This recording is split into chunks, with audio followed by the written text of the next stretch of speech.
Chef Jacques Pépin, welcome back to Talking Beats. Thank you. Thank you for having me. I haven't spoken to you in months. It seems like it's been years and years. I spoke to you in May, though, and this is the weirdest question in the world to ask, which is, how are you? I am actually quite good. I mean, we came back from Florida at the beginning of March, and we've been quarantined home, my wife and I, but we celebrate our 54th anniversary last week. So things are going fine. We have a lot of wine and champagne in the cellar. So, and I'm still doing a lot of cooking. So, Did you do any cooking for the anniversary dinner? actually, no, we went out for that. Well, I mean, actually, we had some caviar, we had some champagne, we had some, a couple of other things, and then we went out for dinner. So, why a new cookbook? You have a new book called Quick and Simple, Jacques Yes. Pepin, Quick and Simple. Why the need for another book? I mean, we love your books. You love writing books. You love cooking. What was the point of this book, Jacques Pepin? Well, again, I during that pandemic in the last 5 months, I have done 150 show practically uh, for Facebook for my daughter, and they use it on PBS as well. Those recipes of 2, 2, 3, 4, 5 minutes, and that also showed me a lot how much people appreciate in some ways recipe which are very easy to make out of what you have in your refrigerator, what you have in your pantry, what you have in the garden. I've always tried to simplify cooking from my point of view, and so I wanted to do that book of simple stuff that people can do quick and without too much fuss, and have fun cooking. Let me just say on a personal note that the corn, the wonderful corn dish that you did, where you take it off the cob with a knife and then you put it in a very hot pan with a lot of butter and you put in scallions at the end. This corn was a revelation to me. Oh, okay. Make sure to make a cover because it's splatter explode in your face. I like when it sounded like a little popcorn, and sometimes I would put it directly onto a charcoal grill, and it got really hot at the bottom of a big cast iron pan right over the charcoal. It was fantastic. Right, right. It's good. No, it's good when it caramelizes because there is a lot of sugar in it. So it comes to be a good taste, yes. Well, it felt very much like we were honoring the sage words of was it Craig Claiborne who said it would be a sin if you don't eat corn every day in August in New England. Yeah, yeah, that's true. Okay, Uh, so I'm glad I didn't sin too much. I don't think I missed too many days in August. Um, Jacques Pepin, you've been doing all of these small dishes for the past few months on Facebook, and you post a small video, and the corn, this dish we were talking about, come from there. There were many other dishes as well that brought people a sort of clarity, and it seems like a lot of what you try to do is bring clarity and not just ease, but also people can understand, okay, why he's doing that. Because a lot of recipes, I think, have many steps and people sort of follow along. Sometimes they follow like robots. But with you, it's nice because there's a clarity and a sort of a distilling quality, so we understand what you're getting at. Why do you think simplicity appeals to you right now? well, it always did. I mean, to a certain extent. I mean, maybe because I'm very Cartesian to start with. I try to break down things to the simplest components. And certainly, when you're a young chef, I've been in the kitchen. I started in 1949. I mean, even before that, but in 1949, I left home to go into a formal apprenticeship. So, how many years ago is that? I've been cooking for, over 75 years. But I, when I was younger, and working in great restaurants in France and in the US, and certain books that I've written, you tend to add to the plate, to add more, to decorate, to do more stuff. And as I get older and older, you tend to take away from the plate, take away and leave it just to something essential. And if you have a tomato out of the garden, if that tomato is ripe and you have a bit of coarse salt on top and a good olive oil, I don't need any embellishment anymore. So maybe that to do with my metabolism. As you get older, you change. But yeah, certainly I don't do much fussing with the cooking. Get back to the ingredient, quality of the ingredient, simplicity of the recipe. A lot of what you do doesn't come from French cooking in particular. I'd say that there's a lot of American, there's some French, there's many things mixed into your cooking. But why do you think, if we just step back and look at a bit of the history, why do you think French cuisine has such a reputation for being stuffy or for being complicated? Is this a misplaced reputation? I know that there's been a lot of deformalization over the past couple decades, but what's the essence here? Well, you're right and you're wrong. The point is that in America, and I don't know, I would discuss the fact that I'm more French than after so many years here. You open one of my book and you see, like I did last week, a black bean soup, let's say with the banana and the cilantro on top, from my wife being Puerto Rican and Cuban. And then you'll have a lobster roll from Connecticut or a clam chowder. So I'm probably more of the quintessential American chef now, as I see myself. But French cooking, in many ways, came to America through the big restaurant, the three-star, the great chef in France. And if you take the Michelin guide in France, I think there is now either 19 or 20 three-star restaurants in France. And there is, I don't know, about three or 400 two-star. I mean, yeah, two-star and one-star. So altogether, there is, I don't know, maybe 1,000-star restaurants, but or maybe a bit more. But there is only 23-star restaurants. And this is what Americans know. Usually they go to France and go to those star restaurants. There is 147,000 restaurants in France. And the type of restaurant that my mother used to have, my aunt, I mean, I can count 12 restaurants in my family in France, 12 of them run by women, by the way. I was the first male to go into that business. So all my aunt, cousin, mother had restaurants. And the type of cuisine done there is very simple, more in the type of what I'm doing now, more in what people think of as very often Italian food, simplicity of recipe and certainly things like that. But for many Americans, as I said, they look at French cooking in the context of star restaurant, great chef, which is part of it, but a very minimal part of it in many ways. It's always interesting to think about what part of something makes up the reputation, because obviously not every reputation is built completely on fact. So people get this idea in their head, and then they become intimidated, I think, because French food can be intimidating for a lot of people, and maybe it shouldn't be. Well, yes, I mean, that type of food is intimidating. I mean, when was the last time I did a lobster souffle? I don't remember, but, that type of recipe certainly is. And I have, I mean, for me, the technique are important also. So the technique that I learned as an apprentice through repeat and repeat and repeat kind of built up a certain knowledge in your hand. And with that knowledge in your hand, you can start tackling some more sophisticated or more complicated recipe.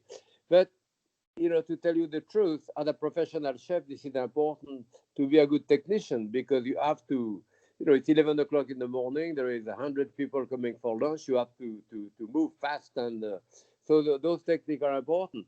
But that being said, I know a lot of professional chefs who are very good technicians, can work very fast, and are relatively lousy cook without too much of a palate. So, if you have a great chef like Daniel Boulou or Thomas Keller, certainly those are very good technicians, but they have more than that. They have talent, and they have taste, they have love for food, they have imagination. So they have many other type of things added to the talent. But it is true that in the complicated, I mean, as I say, per se or Daniel Boulou, you go there, you have an extraordinary meal, and it's not really the type of thing that easy to reproduce at home. And that being said, also, for me, we used to be doing that type of cuisine too. If you are Thomas Keller or you do a book and you show the quality of what you do in your restaurant, whether people can do it at home or not, I don't know, it's relatively less important because you want to entice people to come to your restaurant and show the quality, the extraordinary food that you're doing. Well, I don't do that anymore. For many, many, many years, I haven't had a restaurant. So for me, I cook and I show to teach cooking, to teach the simplicity of cooking, not to show extraordinary dishes. Occasionally, I may do something like this, but on the whole, I do not. So it's a different point of view to teach for one reason or another. You know, something that you were saying reminded me of a corollary in music because I know you're a big music fan, and I was thinking of one of my cello teachers, the great cellist Janos Starker, and Starker talked about how a performer needs to have a huge amount in his arsenal in the moment so he can make a decision in the moment in the concert about what he wants to pick and choose to use. And so he said improvisation doesn't just mean making random things up. He said improvisation means you have a set of options that fit this specific moment and then you take from there, but you have to be highly trained, obviously, to have them ready. Yes. No, you have absolutely right. Often this is an oxymoron, but on a dish in a cuisine, it's a controlled creation. And controlled creation, as I say, it's an oxymoron. But the point is that, yes, without even you realizing or not, or for me, after so many years in the kitchen and the technique you have in your hand, what seems, I will give a class and someone will tell me, oh yeah, you cook like my grandmother. You put a bit of this, you put a bit of that, a bit of this in it. Yes, but this is controlled by years and years of technique and knowledge without even you realizing it. I'm not going to put a tablespoon of a raspberry ice cream on a piece of Roquefort or something like this, which someone very imaginative may do. And they say, wow, it has never been done before. There's probably a reason why it has never been done before. So, creation, as I say, is very often controlled by all those techniques. And when I cook, you have the ingredient in front of you, and there is something which is almost automatic. You taste and you add, you taste and you add. So you add a little bit, it's a bit acid, it's a bit this, a bit that, a tablespoon of this, it's a bit too thick, 2 tablespoons of water, and so forth. And you react to the food in that way without even realizing it very often. And I do a lot of panning. I've been panning for over 50 years, and it's a bit the same idea. There, when you pan, it's not like when I'm panning something, I need a little bit of blue, indigo, or yellow. It's not like I go to look for a tube of blue and I open it, and no, it has to be in front of me. It has to be right there, and it's an almost automatic process. Likewise, in the kitchen, you have all of those ingredients in front of you, and you add, you taste, you adjust, you add, and so forth. And that's why there is a paradox of a recipe, because when I do a recipe, or if I think of a recipe, I start with an idea most of the time, and then I may go to the market and see some stuff and say, "Oh, that's a good idea," and I'll take it. But as I put A and B in a skillet, I have the total freedom of do whatever I want there because I'm doing a recipe. I put A and B, and at that point I write it down, and I start controlling that recipe. And I add this, and after 5 minutes, it's a little bit dry, so I put a quarter of a cup of water, and uh, and uh, and I continue and add and continue and record what I'm doing. And when it finished, I give it to you, and that total freedom that I had to start with had become something totally structured too in that typewritten recipe, which is a total reversal of what I had at the beginning. You may never need that quarter of a cup of water in it or whatever, but for me, I am reacting to the way the food is. So there is that paradox also in the writing of a recipe and giving it to someone. And that's what I said. When you have that recipe, well, probably to be fair, you should do it exactly the way whoever wrote the recipe did it to start with. But if it comes out good, and you're likely to do it again. Eventually, you start adding some of your own. You want more tomato in it, you want less of this, more of that. And eventually, a year later, it has become your recipe. You massage it enough, if you want, to make it your own. And that's the way the process should be. I know you're a big fan of the composer Brahms, Yeah. and and and you reminded me of a wonderful quote from Brahms, who said, "Inspiration without craftsmanship is a mere reed shaken in the wind." Oh, yeah, that's quite true. Yeah, yeah. I think Flaubert said something similar. Talent without the form, it doesn't really work. So you can be talented, but it has to be expressed in a way which makes sense. Exactly, and you're talking about seasoning, massaging. I know that for a lot of people who don't do a lot of cooking, but they have been recently in the past few months. They've been sort of staying home, as many people have been, and doing that. They let's say they open a book by Julia Child and they see the phrase "correct the seasoning." Well, I think for some people that may be difficult to think of, because how do you correct if you don't necessarily know what to correct to? You could say, well, whatever tastes good to you, but how does that phrase "correct the seasoning," how should that be approached?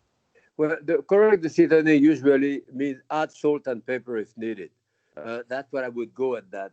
The other correction is something else. If you want something which is too acid, or on the contrary, need acidity, then you say, if it's a bit too mild, add a teaspoon of vinegar in it to bring up the acidity. But otherwise, correct seasoning for me always mean salt and pepper. And that's what and of course, if someone has no knowledge, you tell, how much should I add? Well, you add, and you say, shit, it, I put too much of it, it's too salted. So you correct it yourself. I mean, that it takes a few times, but eventually you say, next time I'm going to be very careful. Yeah, I mean, there is a question of trial and error also, but and there is a question of taste also. I mean, if you take me to the 10 greatest restaurants in the world, three-star restaurant in the Michelin or 4-star at the New York Times, in New York, I will pick up probably two or three, and I say, yes, those are absolutely extraordinary. And five or six, I say, yes, those are really very, very good. And a couple of them, I'll say, yes, they are good, but I don't really get it. So this is purely a narcissistic reflection on my own taste. I pick up two or three art, they coincide exactly with my sense of taste, exactly with my sense of aesthetic. So it's purely narcissistic, and there is no way to avoid that. If you come with me, you may pick up another two or three that I didn't think that great as for you the most extraordinary. That's the way it is. Your taste is different, and that's why also when you cook, you cook out of a book of one person or another, and eventually pick one because it corresponds with your idea of cooking, your sense of taste, and you say this is the best guy or the best woman to, and it's only true for you.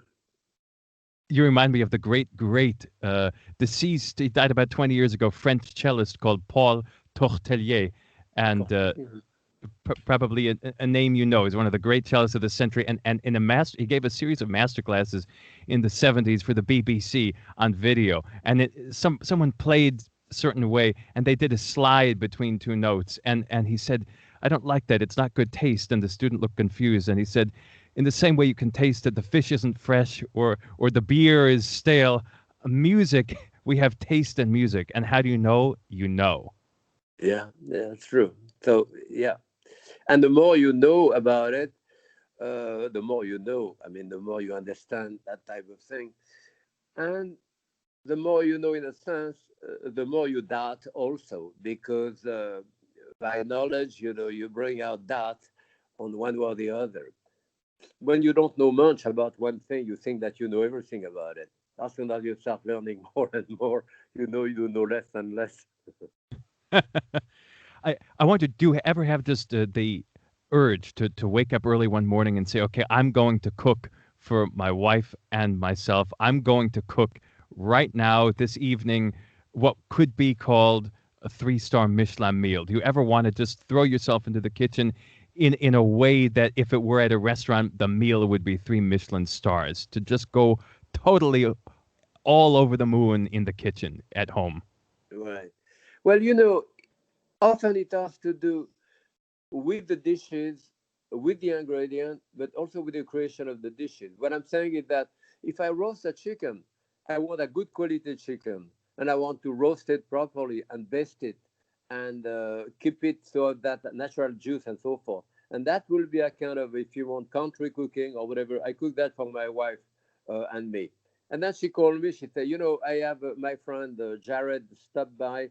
I'm telling them to stay for lunch and all that. I said, okay. So with my same roast chicken, I may have some mushroom in the things. I may put a bottle of wine on the table too. I bring it to a kind of bourgeois cooking.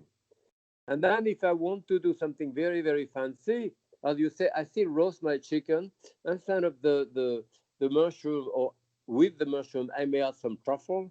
I may reduce the juice of my chicken to do what we call a glace de viande. That is a total reduction, which is like a syrup, extremely powerful. I may do a reduction of white wine and add cream to it, put that in the juice. I will have the cream sauce on top of the chicken. I will drizzle that reduction of sauce on top of it, the cognac, truffle on top of it, and I would have a hot cuisine meal. And at that point, I will put a tie. We'll have to put flour on the table. We'll start with champagne and probably with foie gras or something to start with. So this is the same chicken, but you bring it to different levels depending what's going on. I love that. I was smiling and giving a double thumbs up because it just was such a wonderful description. Jacques Pépin, let's just talk roast chicken for a minute because maybe not for you, but for many people, this is an extremely difficult dish to get right. First, the two-part question. One, why is roast chicken so hard to get right? And two, how do we get it right? Well, I may disagree to a certain extent with you. When I tell people, you put salt, pepper on top of the chicken, put it into 400, 425 degree, open a bottle of wine, drink half of the wine, leave it for an hour, you take it out, it will be good, it will be fine. Now, if, however, you put it on one leg, on one side for 20 minutes, then you turn it on the other side for the same amount of time, then you start basting it, turning it on top. If you have it in the right skillet, which has to be thick, heavy, either aluminum or copper too, so that the juice do not burn but crystallize in the bottom. You remove some of the fat, you use those crystallized juice. I mean, you can work with him, but ultimately, and then if you don't cover it at the end, people finish it, they put a piece of aluminum foil on top, cover it, it starts steaming under it, and it softens the skin and give it a taste of reheated. So all of those are small details to tend with a very simple, straightforward roasted chicken. Yes, it's not an easy thing to do, but on the other hand, it's not an easy thing really to mess up, because even if you don't really do much of that, it still be pretty eatable, pretty good. But certainly, the things which are the simplest are the most difficult to do. I mean, the hardest thing to do, how do you improve on that hard cooked egg? The harder thing to do are like bread, a real good French bread, French baguette, or to make cheese, or to make wine. And wine is only grape which are pressed and and fermented, and cheese is only curdled milk that you do. And bread is only water and flour. When I was a kid, they didn't even use yeast; they used only the natural yeast, and re-wet it several times to let it grow and grow and grow, and take a piece of the dough that you did that day, put it in the cellar, so the next time you started with that. So again, those things, to make bread, to make cheese, to make wine, or a hard cooked egg, it's very difficult to improve. You have to have the quality of ingredient and the knowledge, for it to come out good. But then why, if roast chicken isn't difficult to do, why have I had bad ones? Oh, okay. Well, I don't know.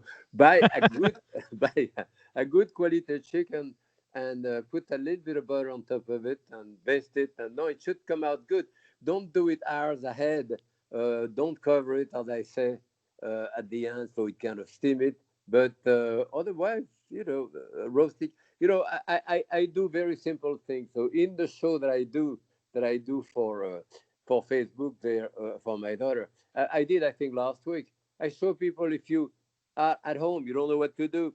Okay, I go to the my supermarket here, and at the rotisserie, I bought a rotisserie chicken, which is pretty decent. Then I big a big Boston lettuce. I love Boston lettuce, and so I spread out my Boston lettuce on that large platter. I cut my chicken with a cutter into pieces to place right on top of it.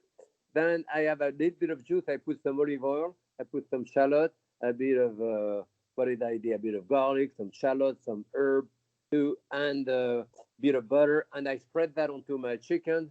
A bit of lemon juice on top of it. That seasoned my salad. And I had a great salad with a roast chicken with stuff from the supermarket. What music have you been listening to lately? You always love Chopin. You told me. Any Chopin on the speakers lately, Chef Pépin? Oh yes, I mean all of the. I mean Chopin from La Polonaise to whatever. Always when I paint, I have Chopin leads, and the concerto of Aranjuez. I love Rodrigo and things like that. Okay. So the new book, which is quick and simple. I'm looking at the cover. Wonderful, wonderful illustrations, vegetables, a beautiful looking shrimp there, a must be an oyster, maybe a clam. It's a little hard, but a beautiful bivalve. Yeah. Uh, so, It, what is it? it's a mussel. A Yeah, mussel. Okay. mussel, and then there is a clam next to it, and in the middle there is that broccoli. And it's funny because I was looking at it the other day. That those are my drawing. And so I say, oh, I should do broccoli too. I look and there is no recipe for broccoli in the book. I say, oh shit, how did I do that? Well, you could put one online, and people could just print out the Right, page and tape it to somewhere deep in the back of the book. right, okay. Okay, so how do we do broccoli? What would you have written about broccoli now that you mention it? Well, to start with, very often broccoli, I cut the top off, and I show people, just the flowers. The stem is probably the best part of it, but you have to peel it, and you go with a knife and pull out a skin which you have on the other side. And at that point, you slice that stem, very crunchy, and you can saute it. Actually, you can have it raw in the Chinese style. I put some salt on it, and after some sesame oil, some garlic, some soy sauce, and have it raw on an hors d'oeuvre like that. The stem is really good. How much do we have to peel off? How many Well, layers? you'll see when you take the side off with a knife and you pull on it, it just come out of the skin on top of it. Okay, so I think this is going to be news to don't a lot of people just ignore the stem pretty much or get rid of it? Yes. Oh, no, don't. When I was a chef, I used to go in a restaurant. I remember I was a consultant at the Russian Tea Room a number of years in the 80s. The first thing that I did coming into the kitchen, I go to the garbage can, see what they have thrown away. And that would be the case there. I buy, 2 cases of asparagus, they cut the top off, throw the rest out. 2 cases of broccoli, they take the top off, throw the rest out. And I would get out of my mind because in the way that I was trained and all that, of course, you never throw anything away. But in America, it always been the case that labor is so much more expensive than products, which are cheap. So, it's a kind of trade-off. But we're about the only people in the world doing that. If you go to China or Western Africa or Europe, the food is much more expensive and maybe the labor less. So, and it's part of the tradition. You don't throw out the food. So don't throw out your broccoli stem. They are the best. So I think a lot of people should think about what they're throwing out and why they're throwing it out because people do things automatically. They get into a habit and they just do it like the top of carrots or something. I wonder, is there a way you can convey what you just did about the broccoli with all of these things? What other secrets do you have? Maybe there should be a whole book on that. I know you've written a technique book, but what not to waste is maybe another idea. Who knows? Yeah, well, this is a difficult thing to do. I remember in the 80s, for 10 years, I wrote for the New York Times. And I did a series at some point of doing a dinner where I braised a striped bass or whatever it was. And the day after, I did another menu altogether different with the leftover. But it's kind of arbitrary because I say I have 3 cups of fish left over that I pick up of the bone and I'm doing a thing with it, but you only may have 1 cup or the opposite and so forth. So it's always kind of difficult. But I mean, maybe my most uh, classic thing that I may do you, I did in those shows that I did for Facebook. I call fridge soup. It's my wife who baptized it fridge soup. I open the refrigerator. I have a carrot which is wilted, half a zucchini, a piece of onion, some wilted lettuce left over too. So I put some chicken stock in a pot or chicken water with a little bit of a chicken base that I have. I put all of those vegetables. I finish it with either couscous or some fine noodle or couscous or oatmeal or anything thickening at the end of it. And I do a soup like that, which I call fridge soup, which is different each time because depending what you have in your refrigerator, but we never throw out anything. Yeah. That's like the old stone soup, the book on stone soup. Yeah.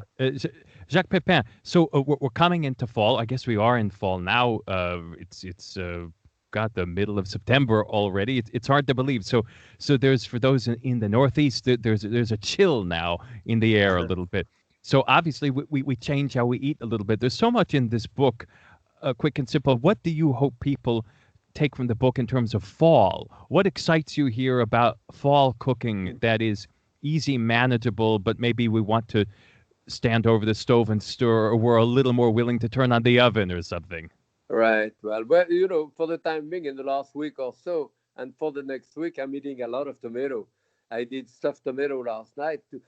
Excuse me, and the day before, another type of tomato because I have them from the garden. And now I took them and they are halfway green or totally green, and I'm waiting a day after that. They are inside, getting ripe. I mean, certainly the chives are coming back too.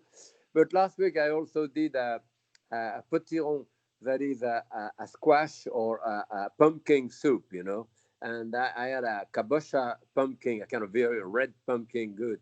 And I took the top off, and then with a spoon remove all the seed. You can actually, when we were a kid, we keep those seeds, wash them, and put them in the oven, and use them. But there, I throw them out with the fuzzy stuff, and I put a little bit of chicken stock in there and put that in the oven back with the thing on top for like 2 hours. And at that point, I lift up, it's cooked inside. So I scraped all of the inside. I took the liquid, I scraped all the flesh from the inside to put it in a skillet, and a little bit of cream and Swiss cheese in top of it, salt, pepper, and I had really a fantastic soup, and then you put it back into your pumpkin to serve it at the table. I mean, if you want, so it looked great. So that's a great thing from the fall coming. I mean, I just bought some endive, which we're probably going to do tonight. And so, yeah, whatever the market, still, I think we are used to have a strawberry or raspberry in the middle of January, which is not what we had when I was a kid. And so certainly for me, to follow the season is very important because you pay so much money in full winter for tomato which are ripe. In full season, I go to the farm and I have the tomato for not even a fifth of the price. And this is the time not only where the tomato are the best because they are ripe, they are the best. Nutritionally, that's where they are the best also, and financially, that's where they are the best. So I mean, try to follow the season and take advantage. When I go to the market and I look at, I say I'm going to do some, I don't know, some chicken tonight, and I go by and I see that they have, I don't know, lamb shoulder shop, and they have 2 for 1 because they are selling. Of course, I'll buy that and change my menu. Follow what's going on at the market, follow what the best, and if you can afford some organic stuff, of course, it's always better to have higher quality ingredients, but some people can afford it, some can't. It sounds like an obvious question, but you've written, I think, dozens of cookbooks, literally. If you add up all the recipes times dozens, however many that is, you'd get, I guess, thousands of recipes that you've published. The question is, how do you keep coming up with recipes and dishes to make. Is, is there no limit to how many recipes you can write down and produce? No, there is no limit because I can, again, taking a chicken. If you do a chicken in the style of West Africa, in the style of Turkey, in the style of Russia, in the style of Italy, France, Germany too, you can go on probably with 4,000 recipe for chicken. All the world. And very often, when people find something, wow, this is new, totally extraordinary, because it came from, I don't know, West Africa, they said, well, for them over there, it is not new. It's something that they do every day. It's only for us because we've never had it before.